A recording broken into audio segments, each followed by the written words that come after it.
Halo pemirsa, sahabat saya yang akan bercerita dari hati ke hati kali ini adalah seorang content creator yang awalnya viral karena kondisi rumah mewahnya yang tidak terurus dengan baik.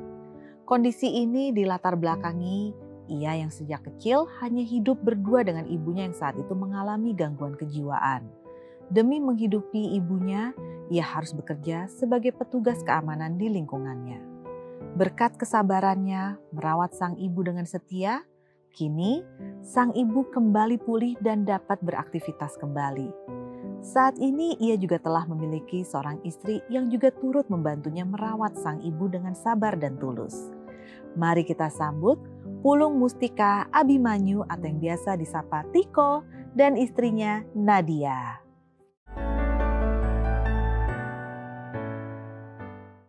Hai Tiko, Nadia apa kabar? Alhamdulillah baik.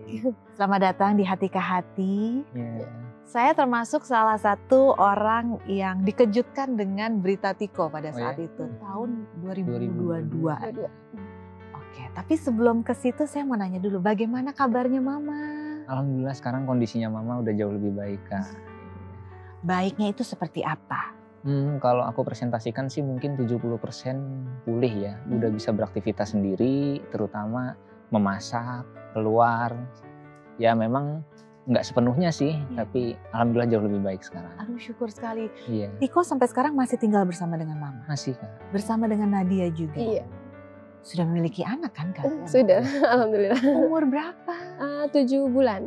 7 bulan, aduh luar biasa sekali. Salah satu yang membuat saya sampai terikat dengan ceritanya Tiko adalah bukan rasa penasaran, tapi bagaimana karakter Tiko dalam merawat mamanya yang pada saat itu kondisinya sempat terekam, memang sensitif sekali ya, emosional sekali ya mamanya. Karena diagnosa dokter pada kala itu katanya sih memiliki gangguan mental. Diagnosanya itu lebih ke skizofrenia.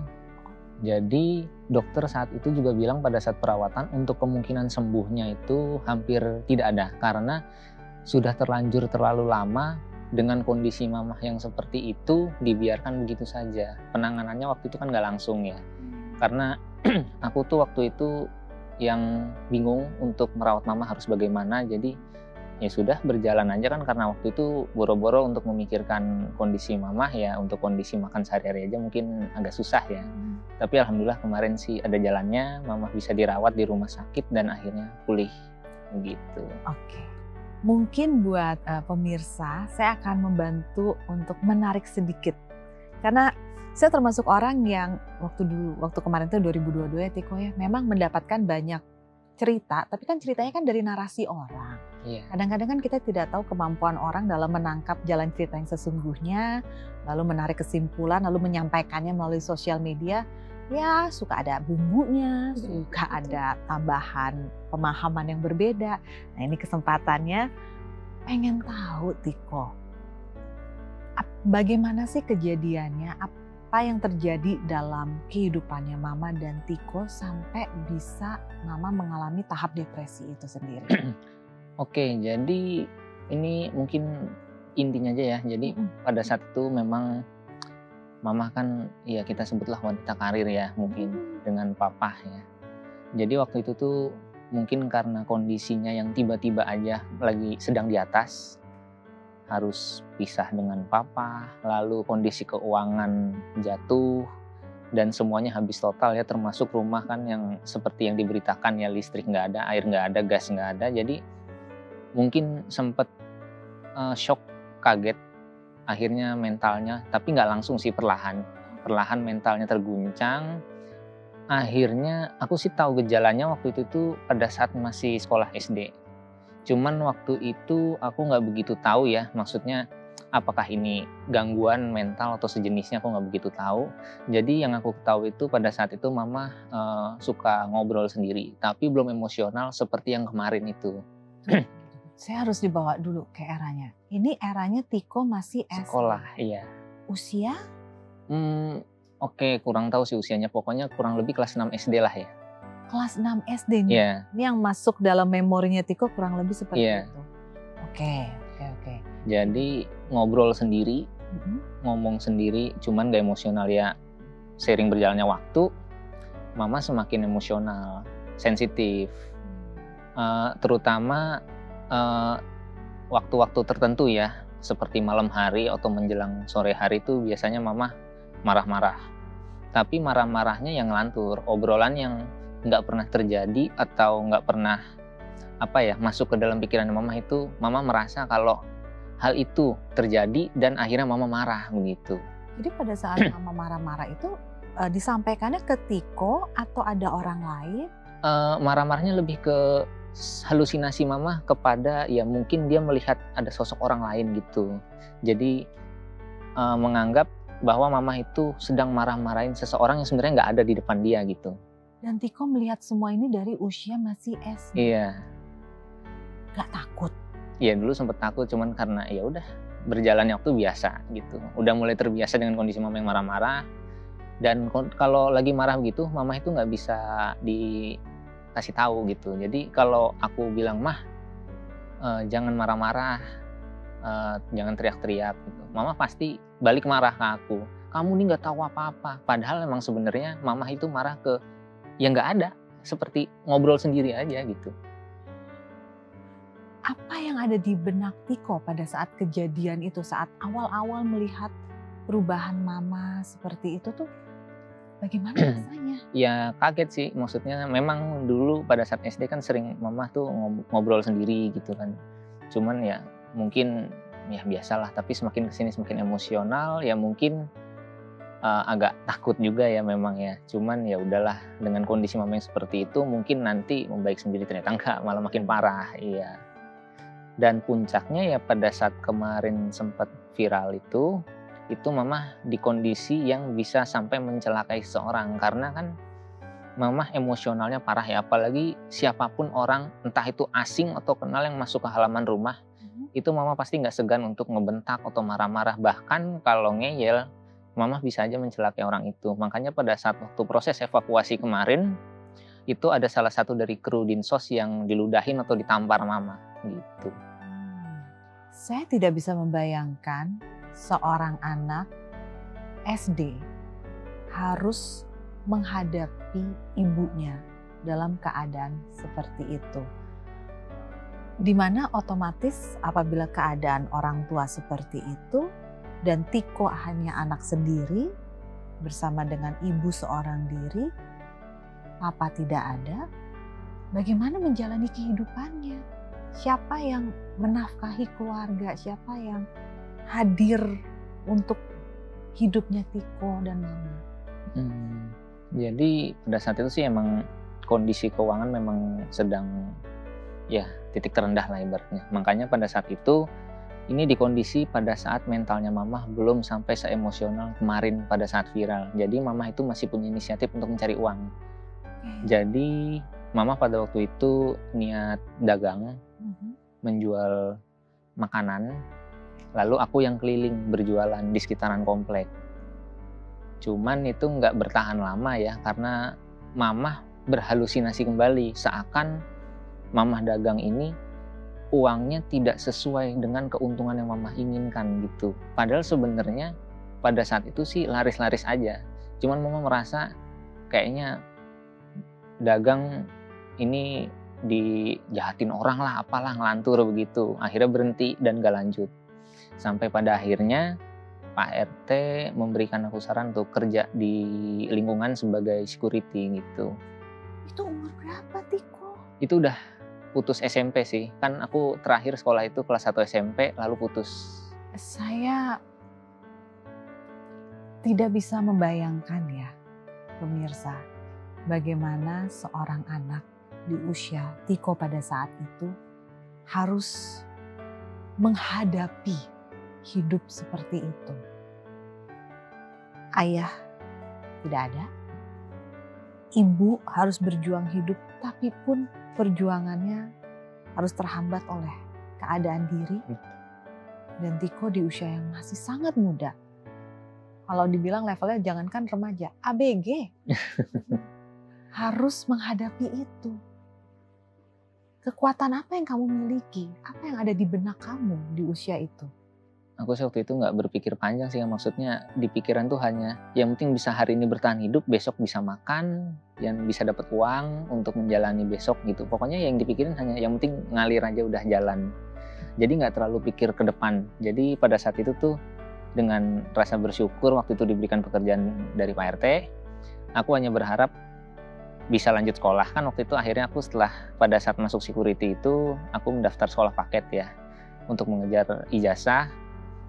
Dulu tuh pemikiranku hanya sebatas selesai sekolah paket, mencari pekerjaan yang lebih baik, ya udah untuk sekedar hidup sehari-hari aja. Dengan kondisi mamah begitu pun aku waktu itu nggak berpikir untuk membawa mama berobat karena kan setahu aku waktu itu untuk berobat terutama kejiwaan itu mahal. Jadi ya udah menjalani hari-hari dengan mama seperti itu, yang penting bisa makan, bisa hidup, udah gitu aja paling. Kamu pernah marah nggak dengan keadaan? Kalau marah, ya pernah sih. Ya sedih, marah, apa kayak sedikit menyesal kenapa kok harus begini akhirnya gitu. Cuman ya disesalin juga nggak ada perubahan, mau gimana, yang penting jalanin aja gitu. Tabah sekali kamu. Harus gitu sih Kak. Tidak ada pilihan lain di usia itu, jalan yang kamu pilih adalah ya saya harus kuat memikirkan realita hidup. Betul. Sampailah tiba seiring waktu kondisi rumah yang besar itu kan, merawat kondisi rumah yang besar itu kan tidaklah murah. Udah, ya. Lalu dengan keadaannya Tiko, sampai akhirnya listrik pun tidak ada, air pun tidak ada. Pada saat dulu saya membaca berita tersebut ya pemirsa, saya yakin mungkin kurang lebih banyak pemirsa yang memiliki pemikiran yang sama. Tahunan seperti itu. Bagaimana menjalaninya? Bagaimana kita menaruh posisi hidup kita? Saya sampai detik ini aja sudah ketemu Tiko, saya tuh masih yang kayak, wow kok bisa ya? Kok bisa memiliki kekuatan untuk tabah seperti itu? Saya tidak terbayangkan di dalam diri manusia, apalagi sebelumnya ya semua pasti berpendapat. Rumah sebesar itu berarti kan bukan latar belakang keluarga yang sangat berkecukupan kan pada saat itu kan. termasuk orang berada, terus tiba-tiba hidupnya walaupun pelan tapi kecepatan berubahnya di usia yang seperti itu. Tapi kok saya tidak bisa membayangkan, coba bawa saya berjalan bersama dengan Tiko, dengan perjalanannya Tiko di era itu. Merasakan harus putus sekolah. Apa rasanya sih putus sekolah itu? Ya sedih juga sih waktu itu juga karena putus sekolah, karena mamah menyarankan untuk sempat berhenti. Ya mungkin karena waktu itu mamah mungkin takut atau bagaimana untuk bisa melanjutkan sekolah, kan kondisi keuangan sudah di titik terendah pada saat itu. Jadi mungkin mamah udah nggak sanggup, akhirnya mamah menyarankan berhenti dulu nanti lanjut lagi. Cuman kan waktu itu mungkin mama masih ada beberapa tabungan, jadi itu sebelum kondisi yang jual makanan tadi sih Kak. Jadi belum inisiatif untuk mencari uang. Akhirnya sampai pada titik terendah mama sudah mulai, ya kita sebut aja kumat lah ya, kondisinya sudah mulai agak parah. Nah, sambunglah tadi ke yang menjual makanan, lalu listrik diputus, air diputus, berhenti menjual makanan. Akhirnya aku sekolah paket sambil ya jadi security sebagai sehari-hari, tanpa air, tanpa listrik, dan tanpa gas. Jadi ya masak menggunakan tungku, kayu bakar, air bersih dari air hujan ditampung di halaman rumah menggunakan ember besar. Ya paling sehari-harinya sih seperti itu ya. Memang ya waktu itu sih banyak rasanya diri ini kayaknya berat ngejalaninnya gitu. Cuman ya kembali ke tadi, berpikir kayak ke depan ini mau gimana lagi, orang udah nasibnya seperti ini, jadi mau nggak mau ya harus berusaha. Cuman ya aku nggak terlalu berpikir ke depannya bagaimana, karena ya memang untuk makan aja susah. Saya ini lebih dikejutkan dengan bagaimana Tiko menyampaikan perjalanan hidupnya. Mungkin bagi orang membahasakannya, oh dia bercerita layaknya template tanpa emosi. Ini udah terjadi, ya sudah. Tapi kita yang mendengar, sampai saya tidak tahu di mana saya bisa menaruh emosi saya karena pikiran saya masih mencerna. Kalau saya di posisinya Tiko, bisakah saya setenang ini? Saya rasa saya nggak akan bisa deh pemirsa. Apa yang menjadi sumber kekuatan Tiko pada saat harus mau tidak mau menjalankan episode itu dalam hidup? Banyak orang nggak kuat loh. Saya membayangkan banyak orang pasti sudah mungkin kata-katanya menyerah. Yang jadi sumber kekuatan Tiko untuk bisa bertahan tahunan dengan kondisi yang belum diceritakan itu. Paling pikiran aku hanya ke mama ya, terutama itu ya, dengan kondisinya yang mungkin dengan umur mama yang nggak muda lagi, dengan kondisi mama yang seperti itu, dan aku sih prinsipnya ya prinsip hidupku tuh cuman kayak ya udah jalanin aja lah. Apa yang terjadi besok ya besok, apa yang terjadi sekarang ya jalanin, yang penting bisa makan, mama bisa tetap tinggal di rumah itu dengan penghasilan yang aku dapat dari security. Untuk listrik dan air itu sama sekali nggak terpikirkan untukku bisa membayar lah tunggakan-tunggakan dan segala macam pada saat itu. Jadi fokus untuk diri sendiri dan mama aja, tidak untuk rumah pada saat itu. Karena aku udah pasti berpikir mustahil aku bisa membiayai atau membereskan rumah itu pada saat itu secara total. Jangankan total, untuk membayar listriknya aja mungkin hampir mustahil karena memang pada saat itu sebagai security gajinya nggak seberapa kan. Jadi prinsip aku ya udah jalanin, yang penting aku dan mama bisa makan dan bisa hidup, entah sampai nanti kapan lah kondisinya jauh lebih baik gitu. Nadia, apakah ketegaran Tiko ini yang membuat kamu akhirnya jatuh hati ke Tiko? Kalian kenalnya gimana sih? Kenalnya Di di medsos. sosial media. Oh, oke. Iya. Setelah era Tiko viral itu? Dari jauh sebelum. Oh, gimana ceritanya? Gimana ya? Jadi memang waktu itu walaupun dengan kondisi aku yang tanpa listrik dan tanpa air, ya memang aku sudah memegang handphone ya, walaupun handphonenya ya ala kadarnya. Sebatas kenal waktu itu dari medsos, sempat ketemu juga, dan dia tahu latar belakang aku seperti itu, mama seperti itu, bahkan pekerjaan waktu itu sih udah jadi security. Pekerjaan aku security, ya sharing banyak awalnya sih, ngobrol-ngobrol sampai akhirnya ya ketemunya pun di pos security juga, dia nyamperin gitu. Yang pada akhirnya berjalan pacaran kurang lebih 2 tahunan lebih lah, ya 2 tahunan lebih. Pas banget main viral rezekinya ada, dan akhirnya aku memutuskan untuk menikah gitu. Oke. Ini menarik sekali. Saya tidak sangka, karena awalnya saya berpikir perkenalannya Nadia dengan Tiko adalah setelah terjadi keviralan. Ternyata jauh sebelum itu. Jauh sebelum itu. Tahun 2022 beritanya viral karena melihat ada sebuah rumah mewah yang kalau tidak salah, tolong koreksi saya Tiko ya. Jadi ketahuannya itu adalah ada orang yang suka mencari berita ya dari rumah-rumah kosong, story-nya. Ternyata pas nyampe ke sana, ada penghuninya. Ada penghuninya. Jadi terkejut. Sedikit mengenang pada momentum itu. Jadi si content creator yang dulu itu, dia sudah masuk ke rumah Tiko lalu melihat ada mama, atau dia cari tahu dulu rumah itu ada penghuninya baru sama Tiko masuk ke dalam? Oke, jadi ini flashback lagi pada saat itu sih, tepatnya bulan Desember ya. Ada salah satu konten kreator yang memang lokasi kerjanya di sekitaran situ, dan ternyata dia sudah memantau dari jauh beberapa bulan. Dan dia memang sebetulnya nggak tahu kalau rumah ini ada aku sebagai penghuninya gitu. Dipikirnya rumah kosong. Dipikirnya rumah kosong. Dari luar kan memang sekilas seperti rumah kosong.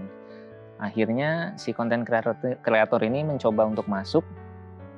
Tapi masuknya bukan ke pekarangan, masuk ke lingkungan perkomplekan dan bertanya ke security setempat sama ke Pak RT-nya, dan ternyata dari situ dia mendapatkan info bahwa rumah itu ada penghuninya, ada aku dan mama gitu. Pada akhirnya dia mau ketemu aku kan secara langsung personal gitu, meminta izin wawancara. Kebetulan waktu itu aku lagi di luar kota, ada kerjaan sampingan nyupir. Akhirnya memang tepat banget waktunya pada saat aku pulang. Nah, si konten kreator ini memang lagi nungguin di pos security. Papasan, ngobrol-ngobrol, dan akhirnya kita wawancara di depan rumah aja sih. Karena waktu itu aku terlalu takut untuk bawa ke dalam. Kondisi mama kan... Takut kondisi mama. Iya. Oke lah, beberapa konten berlalu, sempat ada konten di depan rumah. Mama marah. Mama ngelempar pakai batu ke depan gerbang. Untungnya batu itu nggak kenanya ke gerbang. Dari situ kondisi mama kan udah terlihat jelas, karena kalau nggak salah itu kerekam. Mama memang posisinya kalau ada orang di sekitaran pekarangan rumah itu pasti emosinya bener-bener merasa entah mungkin ancaman atau apa gitu. Itu mama pasti marah semarah-marahnya mama. Jadi memang selain Tiko, orang lain mau kenal atau nggak kenal, bahkan tetangga itu nggak akan bisa masuk. Iya. Pasti mama langsung kalau nggak ngebentak ya ngemaki-maki orang itu nanti. Iya. Oke. Jadi memang ya kalau orang tetangga-tetangga bilang memang mama tuh keras dari dulu. Jadi ya mungkin sifatnya akhirnya pada saat kondisi mama seperti itu bawaannya ya ke sekitar pun keras juga akhirnya. Dan sebelum kejadian konten creator itu, Tiko dan Nadia sudah saling kenal. Sudah saling kenal. Kembali ke pertanyaan saya, di mana sosok Nadia ini munculnya? Jadi sebelum viral justru. Sebelum viral melalui media sosial. Iya. Siapa yang menginisiatif? Tiko kontak Nadia dulu atau Nadia yang say hi dulu ke Tiko? Awalnya perkumpulan, maksudnya kayak Kita, punya teman-teman banyak gitu. Iya. Jadi sering sharing segala macam. Terus sering ngobrol sama Tiko, dari situ mulai deket, ya akhirnya ketemu itu. Oke, pada saat ketemu sudah tahu belum bahwa Tiko memiliki mama yang membutuhkan perawatan khusus? Saat itu belum tahu sama sekali. Soalnya kan niatnya nggak yang berhubungan pacaran gitu, belum, baru yang kayak pertemanan gitu. Di situ belum tahu sama sekali. Tahunnya tuh sekitar setahunan ya, setahun pacaran baru tahu kalau punya mama yang keadaannya kayak gitu. Cuman kalau kondisi kerjanya kayak gitu udah tahu, kerjanya security udah tahu. Cuman untuk mamahnya baru tahu setelah setahun pacaran. Di situ ngerasa oh sama sih, soalnya Nadia juga punya kakak Down syndrome. Jadi kayak kita sama kok, punya seseorang yang spesial gitu. Jadi sama-sama menyemangati lah. Iya. Karena kebetulan kakaknya Nadia kondisinya juga Down syndrome. Mungkin jadi ya udah kurang lebih sama-sama paham lah kondisinya. Ada sempat kekhawatiran nggak Tiko? Kan dari memutuskan untuk berhubungan dengan Nadia kan setahun baru bercerita. Iya. Di tengah-tengah itu sempat ada pertimbangan-pertimbangan nggak? Banyak sekali sih. Apa aja yang jadi pertimbangan? Iya, apa ya, latar belakang tentunya pastinya kan. Dengan kondisi yang seperti ini masa iya sih ke hubungan yang lebih lanjut gitu maksudnya. Terus selain itu kondisi mama. Itu udah pasti mungkin dengan kondisi yang dulu nggak mungkin yang namanya mungkin mama bisa membangun kepercayaan dengan Nadia. Lalu ya kondisi pekerjaan dan penghasilan. Itu mungkin ya untuk memutuskan menikah pun kayaknya hampir mustahil dengan kondisi yang dulu. Jadi ya banyak sekali kekhawatiran-kekhawatiran seperti itu. Tapi akhirnya diputuskan untuk bercerita. Iya. Apa yang memicu Tiko untuk akhirnya membuka diri dan bercerita kepada Nadia tentang kondisi mama? Mungkin awalnya waktu itu aku udah pernah ajak Tiko kenalin ke orang tua aku gitu. Jadi di situ mungkin banyak pertanyaan juga dari orang tua aku kayak kamu tinggal di mana, kayak gitu, orang tuanya di mana gitu kan. Jadi dari situ Tiko mulai cerita Terus aku juga kayak oh ya udah nggak apa-apa, jalanin aja dulu gitu. Toh masih muda juga kan, aku nggak mungkin neken kamu kayak gimana gitu. Di situ ya udah nerimain aja. Tertarik juga sama kisah hidupnya, kok bisa kuat gitu ngadepin itu semua gitu. Sedangkan aku aja yang punya kakak Down syndrome gitu kadang ngerasa capek banget gitu. Tapi Tiko kuat gitu. Jadi ya udah kita sama-sama kuat, berarti aku jadi termotivasi sama kamu gitu. Akunya jadi kuat juga menerima semuanya gitu. Masih ingat pertama kali akhirnya ketemu dengan mama? Pertama kali alhamdulillah waktu itu mama udah sembuh, udah pulih. Jadi memang waktu Nadia ketemu mama itu, mama kondisinya memang baru banget keluar dari rumah sakit. Jadi mama pun pada saat Tiko kenalin Nadia, kondisi mama tuh benar-benar sudah friendly, sudah menerima orang, sudah bisa berbicara dengan orang lain dan berinteraksi seperti layaknya orang normal. Karena kondisi mama pada saat baru banget keluar dari rumah sakit itu kondisi yang paling normalnya mama selama mungkin hidup Tiko gitu. Tapi memang pada saat itu yang ditekan kondisi fisik, karena waktu itu dosis obatnya ya luar biasa ya, namanya obat penenang. Jadi semakin hari semakin minum obat kondisi fisik mama drop. Makanya waktu itu setelah keluar dari rumah sakit pertama kondisi mental mama sembuh, tapi mama harus masuk rumah sakit lagi karena mama seperti kekurangan nutrisi. Dari situ mama dianjurkan untuk lebih banyak mengkonsumsi obat, terutama vitamin. Cuman ya alhamdulillah semakin kesini kondisinya semakin sehat, terutama fisiknya. Bahkan sekarang bisa masak sendiri, bersih-bersih rumah sendiri, kadang juga belanja keluar sendiri gitu. Oke, jadi pada saat cerita Tiko ini viral di masyarakat, sudah ada Nadia. Nadia, apa yang ada di benak kamu pada saat berita ini viral?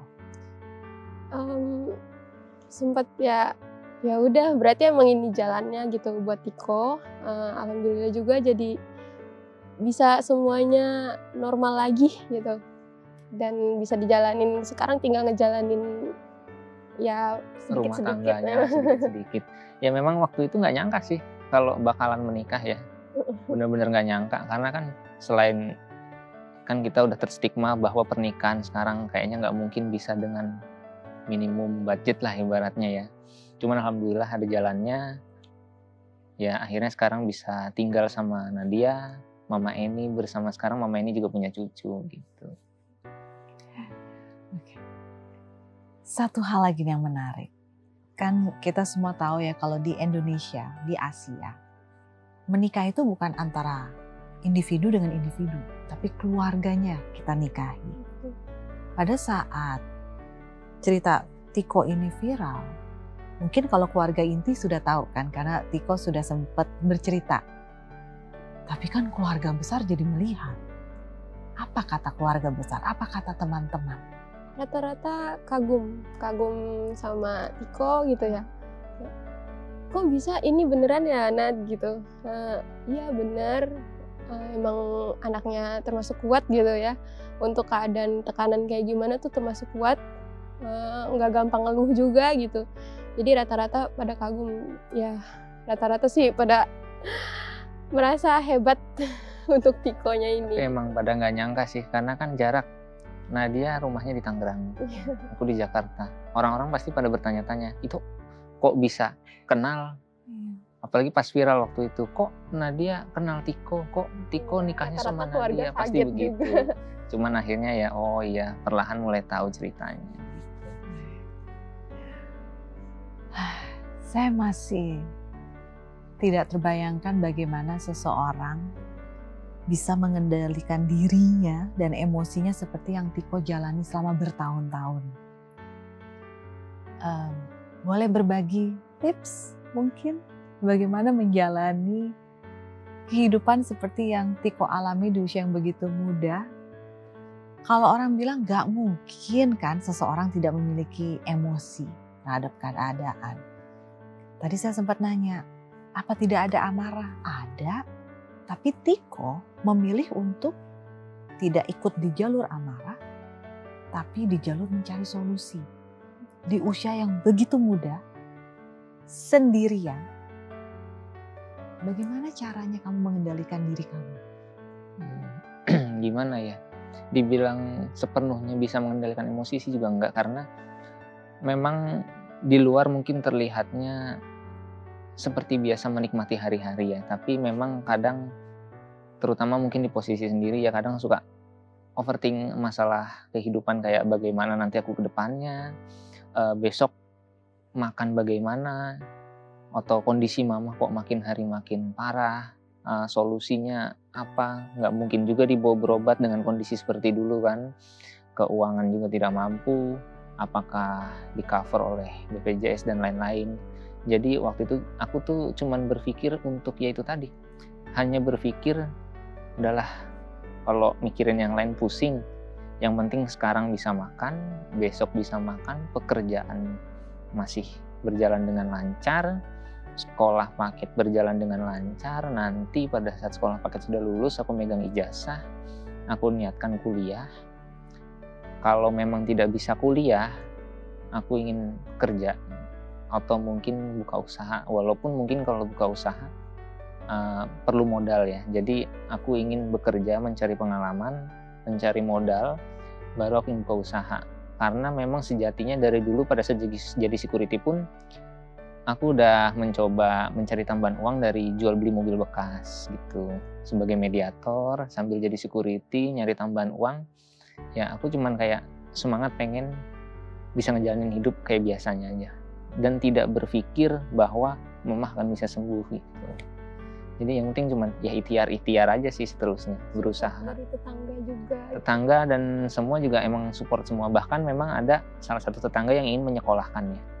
Tapi itu kedengar ke kuping mamah, mungkin mamah nggak enak, atau mungkin mamah gengsi atau bagaimana, jadi mamah menolak. Jadi aku inisiatif sendiri sekolah paket gitu. Tadi Tiko cerita bahwa keadaan mama bisa dikatakan sekarang adalah titik terbaik, titik tersehat. Betul. Dari sekian tahun Tiko bersama dengan mama. Apa yang pertama kali mama ungkapkan di tengah kestabilan emosi ini? Kan kalau selama ini Tiko cerita lebih kepada skizofrenia, di mana ada halusinasi yang dikeluarkan oleh mama. Yang kita tidak, terkadang kita akan bahasanya apa ya, kita akan skip dari apa yang men-trigger itu, apa yang memicu hal tersebut. Setelah kondisinya stabil, setelah kondisinya lebih baik, apakah ada hal-hal yang mama ungkapkan yang selama ini tidak pernah Tiko ketahui atau Tiko bayangkan sebelumnya? Sebenarnya sih untuk ungkapan yang mama ungkapkan ke aku sih pada saat kondisi sekarang ini memang nggak ada. Cuman yang aku lihat sih dari dulu sebelum viral, sebelum mama sembuh, mama itu kan sangat keras dan tegas. Bahkan ya mungkin kalau bertanya ke tetangga, nggak jarang mama menggunakan kekerasan untuk mendidikku, kayak kadang mukul, nampar, pakai sapu lah, dilempar barang lah, itu udah sering. Jadi dulu tuh mama memang tegas, tapi tegasnya mungkin kalau aku bilang ya kelewat tegas ya, sangat keras malah. Tapi setelah kondisi kemarin ini pada saat sembuh, terutama pada saat awal-awal baru keluar rumah sakit, yang aku tahu ini kalau sebenarnya mama itu sebetulnya sangat sayang. Apalagi pada saat kita flashback kembali, aku pertama evakuasi mama bersama tim Dinsos. Pada saat mama dibawa, kan waktu itu dipegang rame-rame ya mama ya, diikat. Yang mama teriakan itu cuma satu, Tiko, secara kencang dan lantang mama itu nyariin aku. Mungkin mama merasa mama diculik, terus aku diculik gitu ya. Halusinasi mungkin seperti itu. Jadi pada saat mama dibawa ke mobil Dinsos, pertama yang mama teriakan tuh namaku. Nah dari situ mama nyari-nyari, nanya-nanya, Tiko mana, Tiko mana? Terus akhirnya aku hampirin, Mah Tiko di sini. Kamu jangan kemana-mana, ini diculik, kayak gitulah. Nah kemarin pada saat sembuh, mama dengan sikapnya yang tegas itu udah nggak ada. Malah sekarang sikapnya mama lemah lembut. Bahkan selalu kayak, kamu udah makan, ini mama masak, kamu mau kemana, jangan lama-lama, kayak gitu. Mama tuh seakan takut untuk ditinggal. Ya mungkin karena memang gak punya siapa-siapa lagi selain aku, tapi alhamdulillah sekarang rumah makin ramai, ya mungkin kondisi mama sekarang bisa jauh lebih baik lagi. Secara emosional setidaknya mama punya teman di rumah, teman bermain seperti cucu, aku dan istri gitu. Sekarang mama sudah punya cucu. Iya. Usianya 7 bulan. Namanya siapa? Feril Ezra Abinaya. Dipanggilnya? Feril. Feril. Bagaimana kesannya mama saat mengetahui dirinya sekarang sudah punya cucu? Jadi pada saat Feril pulang, maksudnya memang kan waktu itu lahirannya di Tangerang. Pada saat Feril ke rumah, mama itu tahu kalau aku udah punya anak. Cuman mama pengennya manggil bukan Feril waktu itu, pengennya manggilnya Abi. Cuman ya udah mama seperti biasa, yang tidak terlalu kayak pengen main gitu. Mama bilang sih kayak ya udah itu anaknya kamu, anak Tiko. Ya mama kayak biasa aja. Cuman kalau aku keluar ngajak Feril main, itu mama ikut Noel, tapi nggak berani menggendong, mungkin takut jatuh ya, mungkin. Jadi cuman sebatas bercanda dari jauh aja. Kalau untuk menggendong atau ngomong, mungkin mama takut. Lagian juga kondisi mama mungkin ya tahu kalau Tiko udah punya dunianya sendiri, sekarang setidaknya Tiko tinggal sama mama, jadi mama nggak terlalu mau ikut campur gitu di rumah tangga gitu. Berarti sekarang kan Tiko tinggal di rumah di Klender, Iya. bareng sama Nadia, bareng sama Ferry, Iya. bareng sama mama. Bagaimana dari kacamatanya Nadia setelah menjalani tinggal bersama dengan mama? Apa kesan-kesannya terhadap mama? Mama termasuk kalau sama Nadia ya lembut, karena mungkin Nadia perempuan ya, jadi lebih lembut kalau sama Nadia. Cuman emang kalau ngobrol sama Tiko termasuk tegas, tapi emang sayang banget. Makanya apapun yang kita lakuin, kalau misalnya Tikonya nggak seneng sama kita gitu, kadang Mama juga ikut nggak senang gitu. Makanya setiap apa yang kita lakuin tuh harus buat Tiko senang gitu. Nanti Mama juga ikut senang kayak gitu. Karena mama itu mungkin walaupun udah menikah ya protektif gitu sih. Sama Tiko. Jadi kalau Tiko nggak seneng, mama moodnya ikut nggak seneng gitu. Kayak ngeling. Cuman kadang ya Tiko ngeyel ke mama ya marah ke Tiko. Kalau dari cerita itu semakin terlihat sebenarnya mama tuh sangat sayang sama kamu ya Tiko. Memang. Sampai sebenarnya apa yang kamu rasakan adalah apa yang mama rasakan juga. Selain momen itu, momen apa lagi yang membuat kamu sadar bahwa ternyata mamaku tuh memiliki rasa sayang yang sangat luar biasa kepada aku sampai menjadi sangat protektif. Ya mungkin karena aku sangat anak satu-satunya ya. Dan memang dari kecil mama itu aku melihat mama tuh sangat sayang ke aku karena banyak album-album bahwa mama mengabadikan foto-foto aku dari kecil sampai gede itu ada albumnya. Dan itu setiap album, kalau zaman dulu kan albumnya itu ada tempat buat nulis teks, di situ tuh ditulis teks kayak Tiko pertama bisa jalan. Itu semua mungkin agar mama selalu mengingat momen-momen itu ya. Ya untuk sebagian foto-foto sih sempat muncul di berita kan kemarin. Dan memang walaupun mama tegas, itu mungkin cara mama mendidik dari kecil kepada aku gitu. Gimana Tiko harus begini, Tiko tuh harus begini, Tiko tuh jangan begini. Itu semua mama secara tegas selalu ngasih tahu ke aku. Dan mama itu sebenarnya pada saat kondisi dulu jauh sebelum mama berpisah dengan papa, itu apapun yang aku mau selalu diturutin. Ya ibaratnya aku tuh sebenarnya dimanja. Karena dulu tuh aku inget banget pas kecil kalau ke mall minta ini minta itu, mama pasti ngebeliin. Misalnya papa nggak ngebeliin, mama pasti ngebujuk papa untuk ngebeliin gitu. Hmm. Memang yang namanya kasih sayang itu tidak bisa diukur, tapi bisa dirasakan. Terutama orang yang menerima kasih sayang itu. Walaupun bentuknya beragam ya pemirsa ya. Ada yang bentuknya lembut, pelukan, kecupan, dekapan. Ada yang bentuknya berupa ketegasan. Ketegasan dengan tujuan saya ingin supaya orang yang saya sayangi ini bisa memiliki kekuatan, bisa memiliki ketegaran hidup. Agar pada saat tidak berada dekat dengan saya, orang yang menyayanginya, dia mampu melindungi dirinya sendiri. Beragam cara seseorang untuk menyayangi orang lain atau orang yang dia pilih untuk dia sayangi.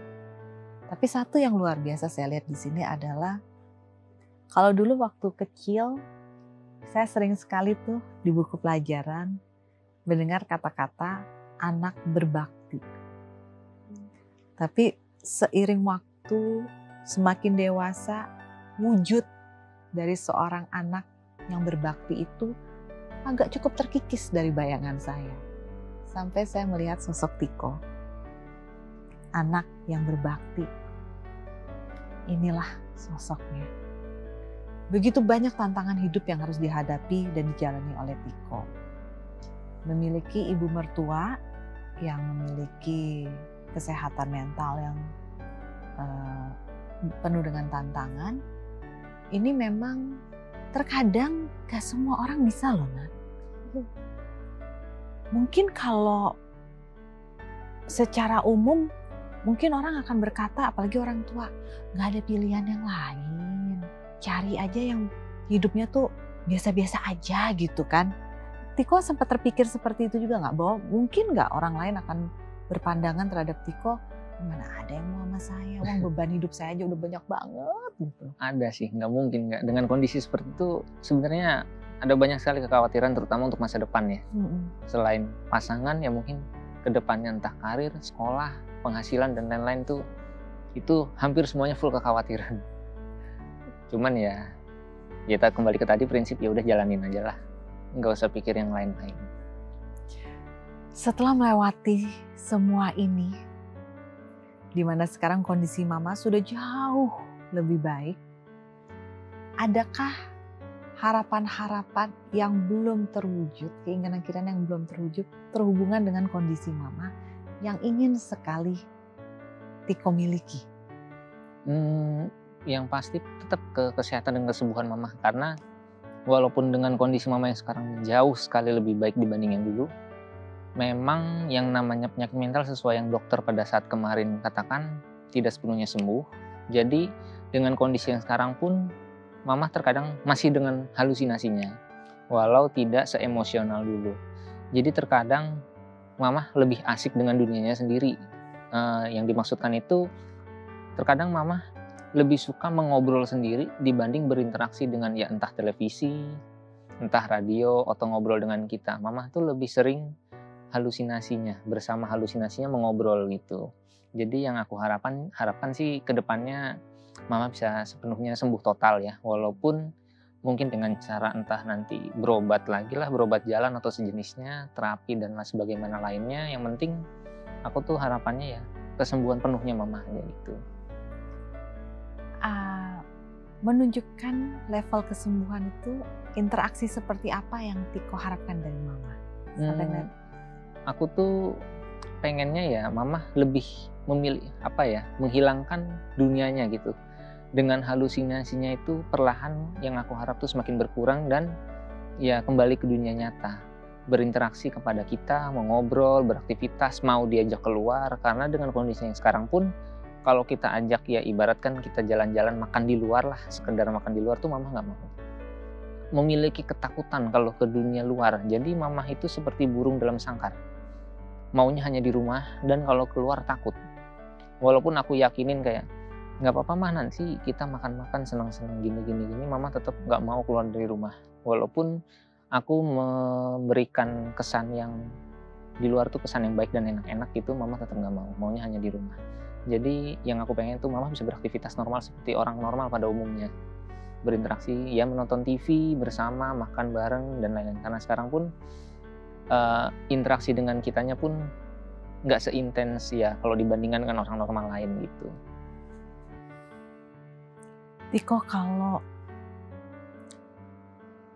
bisa mengungkapkan dengan kata-kata rasa sayang Tiko yang Tiko miliki untuk Mama, boleh nggak kita semua ikut mendengarkan?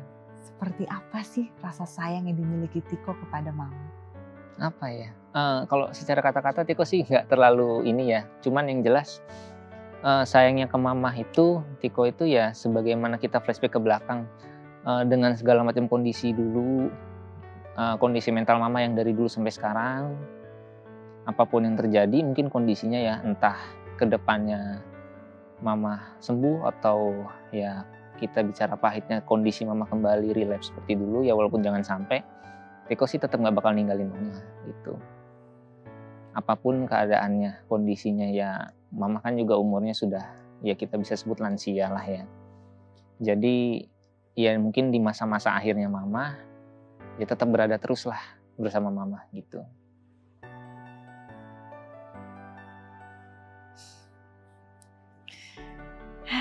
Luar biasa. Ini yang bikin jatuh hati.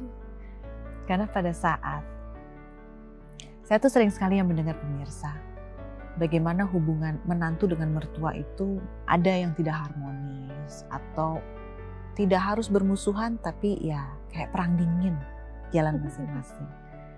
Tapi pada saat Tiko bercerita bagaimana dia akan ada terus untuk Mama, apapun keadaannya. Energi yang saya dapat dari Nadia adalah semakin menunjukkan kekagumannya terhadap Tiko. Bagaimana sih sosok Tiko di mata Nadia? Tiko nih berbakti ya, sudah pasti orangnya juga bertanggung jawab. Kalau udah sayang sama seorang itu gitu, udah pasti sayangnya semua dihabiskan oleh orang itu gitu, termasuk mamahnya ini. Aku juga ya udah menerima semuanya, terus kayak gak apa-apa kita tinggal bareng-bareng. Toh Mama, kamu bisa nikmatin masa tuanya Mama bareng-bareng. Mama juga sekarang sudah lebih baik, jadi bisa lebih berbaur gitu. Jadi aku lebih membiarkan Tiko dulu sama mamahnya, nggak apa-apa gitu. Itu yang aku harapin sih. Ada nggak sih pesan untuk Tiko, harapan untuk Tiko dari Nadia? Yang aku harapin, walaupun masih ada, maksudnya udah ada aku sekarang gitu, aku tetap berpesan tetaplah sama Mama gitu, nggak apa-apa. Karena aku juga di sini tujuannya buat nge-support kamu mau sama Mama kayak gimana pun aku nggak masalah, karena ya aku kan buat kamu gitu, kamu buat Mama, nggak apa-apa gitu. Nanti ada masanya kita berdua selamanya kayak gitu. Seberapa bersyukurnya kamu dengan kehadiran Nadia dalam hidup kamu? Ya tentunya bersyukur ya, karena aku berpikir ke belakang dengan kondisi kemarin, aku kan sudah berpacaran dengan Nadia. Ya kalau aku bandingkan dengan mungkin perempuan-perempuan lain di sana, mungkin 1 banding 1.000.000 atau 1 banding sepersekian juta yang menerima dengan kondisi seperti aku kemarin. Cuman dengan kondisi yang kemarin seperti itu, Nadia masih mau mendampingi sampai akhirnya sekarang bisa menjalani kehidupan rumah tangga dengan kondisi yang sebelumnya Mama atau sesudahnya sekarang Mama udah jauh lebih baik. Nadia mengerti dan menerima, jadi ya tentunya bersyukur banget.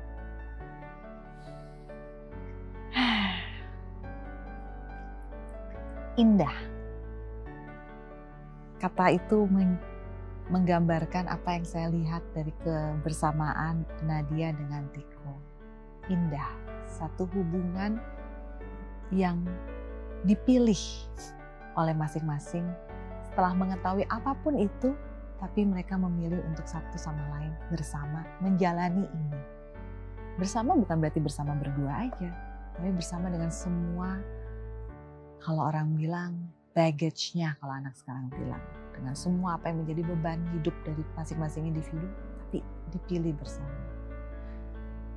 Walaupun banyak yang sudah terungkap satu sama lain, tapi saya akan membantu Nadia dan Tiko karena di sini ada kalimat-kalimat yang belum sempurna.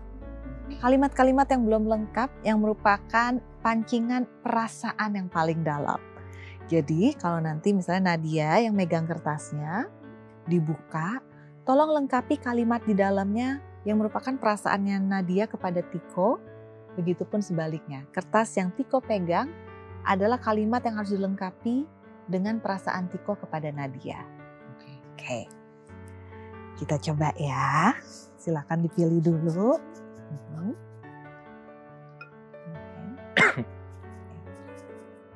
Oke. Oke, yang gede. Oh yang Yang hijau. Sorry. Oke. Oke, ini dibukanya gantian ya, jangan dibuka dulu. Mau siapa dulu? Mau Nadia dulu atau Tiko dulu? Aku dulu kali. Oke, ini bahasa kalbunya kaldu lagi. Bahasa kalbunya udah terasa sekali ya. Begitu ini Tiko natap udah tahu Nadia. Oke, saya udah tangkap maksudnya. Oke, jadi Nadia dulu ya, silakan.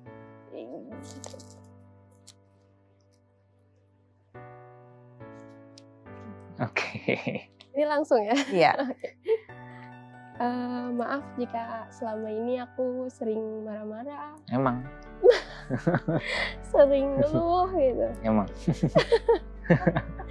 sering banyak tanya, Iya. sering nangis.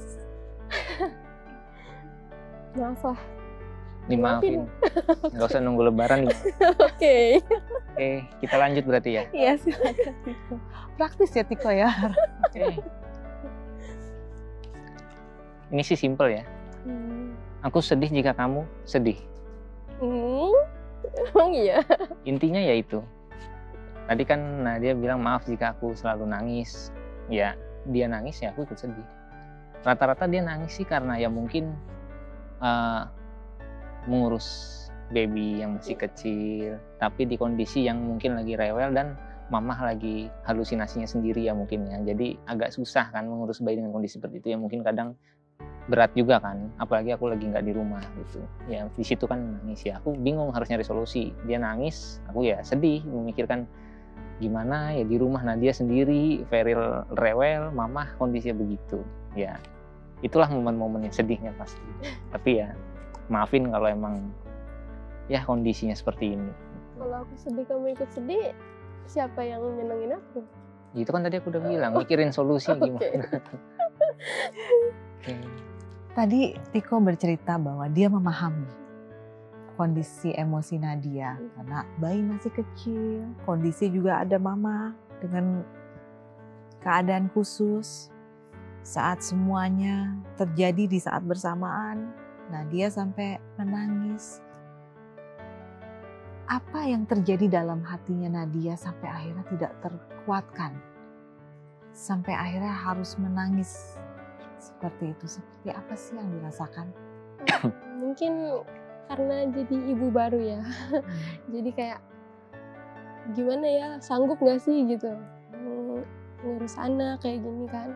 Cuman karena Tikonya support, aku ngerasa oh ya udah nggak apa-apa, nangis aja. Yang penting suami selalu support kayak gitu sih. Yang penting itu. Terus setelah mendengar ternyata kalau Nadia nangis, Tiko juga ikutan sedih loh. Jarang kan? Jarang sih. Iya. Jarang. Nangisnya memang mungkin di posisi, kadang tuh Nadia nangis di posisi saat mungkin sedang lagi sakit atau gimana. Pusing-pusingnya ya, namanya umur anak masih hitungan bulan. Dan kondisi mama yang nggak bisa diajak kompromi, nggak bisa kita briefing lah. Jadi ya kalau istilah mungkin baby blues ya itu semua mungkin nggak hanya dipendam, akhirnya keluar lewat tangisan, mungkin begitu. Jadi ya maklum sih. Tikonya juga nggak masalahin. Iya, cuman aku ngerti maksudnya. Ya emang berat ngurus anak yang rewel, apalagi kalau anak sedang sakit di kondisi umurnya masih hitungan bulan. Ya mamah di rumah. Ya kadang kan halusinasinya mamah itu nggak hanya ngobrol tapi bisa teriak. Makanya anak tuh kadang si Feril keganggu tidurnya, sekalinya udah tidur kebangun lagi rewel lagi ya pasti pusing gitu. Ya hasil nggak ketahan keluar. Saya kagum dengan bagaimana di usia yang masih muda, di usia pernikahan yang masih sangat muda, kebersamaan itu, tapi kalian bisa menunjukkan kekuatan pasangan. Saling mengisi, saling menguatkan, saling memberikan pengertian satu sama lain. Luar biasa ya pemirsa ya. Kita tidak pernah tahu bagaimana perjalanan hidup seseorang. Tapi satu hal yang bisa kita rasakan adalah bagaimana hasil dari seseorang mengelola pengalaman hidupnya menjadi satu bentuk pelajaran sehingga membentuk karakternya seperti yang kita lihat dalam diri Tiko maupun Nadia. Karena kembali lagi, orang bisa melihat, wah Tiko luar biasa, anak berbakti, anak yang tegar. Tapi dibutuhkan effort yang luar biasa juga tentunya untuk bisa menjadi pendamping hidup Tiko. Seseorang dengan kebesaran hati yang sama besarnya seperti Tiko. Seseorang yang bisa memiliki pengertian dan bersedia mentoleransi apapun keadaan yang dimiliki oleh Tiko. Dan itu adalah Nadia. Jadi memang kombinasi yang luar biasa, jodoh yang luar biasa. Didoakan kebahagiaan bersama, kedamaian bersama, dan kelanggengan bersama utuh selamanya.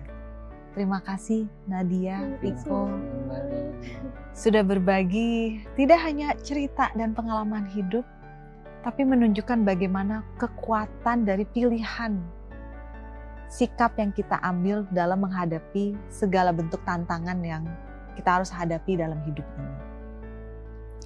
Saya yakin setiap manusia kan pasti punya godaan masing-masing, punya tantangan masing-masing, punya beban hidup masing-masing. Tapi sebagai manusia yang bisa kita lakukan adalah memilih sikap kita dalam menghadapi semua itu. Seperti bagaimana Tiko memiliki emosi ada terhadap keadaan hidupnya. Tapi dia memilih untuk, oke, solusi yang harus saya jalani. Realitanya seperti ini, solusinya yang harus saya pikirkan.